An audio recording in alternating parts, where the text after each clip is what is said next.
Parents, this is exactly why your teen's SAT score just isn't increasing. You need to watch this video about how Ariel went from an 1100 to a 1380 in less than 12 weeks and qualified for the Bright Future Scholarship. For those of you guys who don't know me yet, my name is Jared Wynn. I'm the founder and director of Geometry Guru's SAT Prep. And at this point in my career, I've helped hundreds of students increase their SAT scores so that they can go to their dream colleges or qualify for scholarships. With that being said, let's get straight into it. Ariel had the same exact problem that I see hundreds of students have every single year. And she did not know what her true SAT weaknesses were. She would take a diagnostic exam on the blue book. She would go over the score report sent to her by the College Board from a real SAT. And she would just drill down those areas that the test said that she needed help on. But the reality is a lot of those reports aren't really reports of anything really useful. They say that, okay, yeah, you're like 4 out of 7 bars on geometry and trigonometry. You're 5 out of 6 bars on advanced math and algebra. But really, what does that mean? That doesn't mean anything. It gives her no real context as to what she actually needs to work on. So what did she do? She ended up working on the wrong thing. She just went over the things that she got wrong.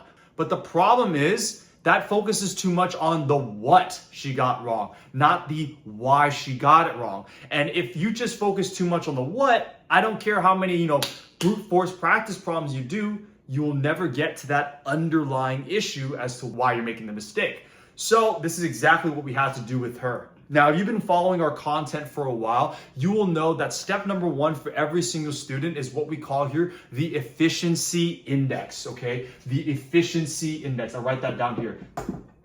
Now, there's only really 3 reasons why a student would ever get something wrong on their SAT.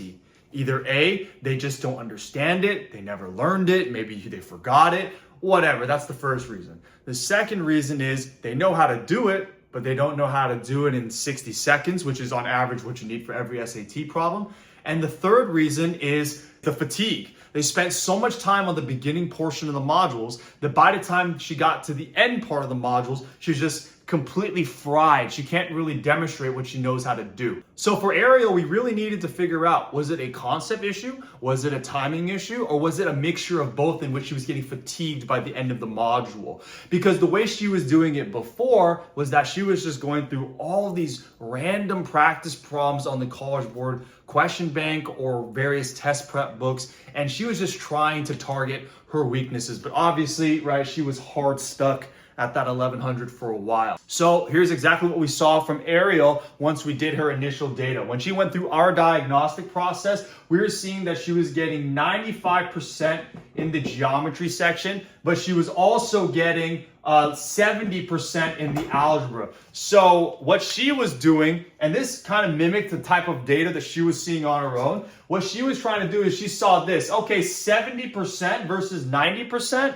Yeah, let me go ahead and attack the algebra portion almost exclusively because geometry, I got a 95% on, right? So she wasn't actually touching geometry because she thought she didn't have an issue.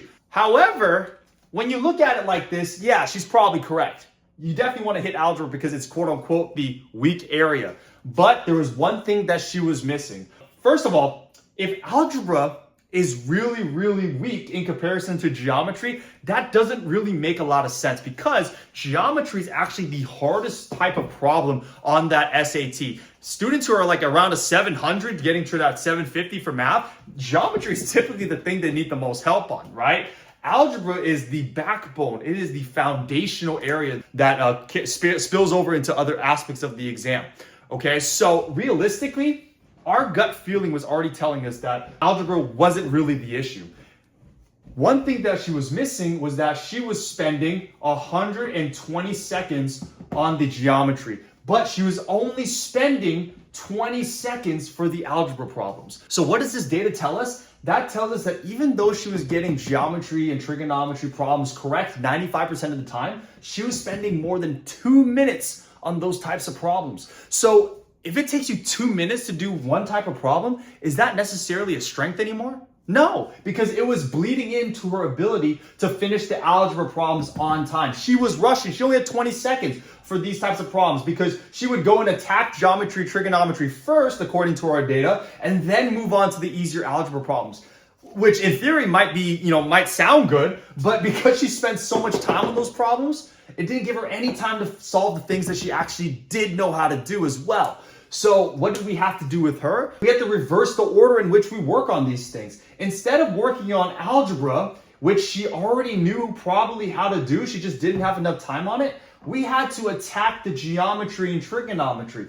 Keep the high percentage of accuracy while also decreasing the amount of time that she was spending on those problems. So what happened? After the 12 weeks with us, she ended up maintaining this geometry and trigonometry at around 95, 96%, but she took that down to 90 seconds. She had an extra 30 seconds per problem that she spent on geometry and trigonometry, and she was able to apply that into a completely different area of the exam. She did not have a conceptual problem with algebra. She knew how to do all those problems. She just did not have time. And we take a look at her data afterwards. She was scoring in the 95% and raised up this by about 30 seconds. So on average, she was able to solve these problems at a 95% accuracy, 50 seconds per problem. So guess what happened? All we did was just took that 30 seconds that was lost initially in that geometry and trigonometry and just moved it over to the algebra, right? Because that's realistically what the gap was. It was not that she didn't know how to do the algebra. It's just that she didn't know the strategies to finish the geometry on time, so she couldn't demonstrate what she knew how to do. So she ended up wasting months and months of times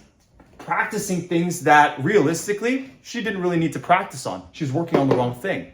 All right, family. So if you're seeing that your teen's SAT score just isn't improving and you're seeing that they are practicing every single day, just like how Ariel was, and they weren't improving, this is most likely the reason why. You do not have a concept issue. You do not have a structure issue. Most importantly, you probably have a strategy issue. You're not attacking the right things.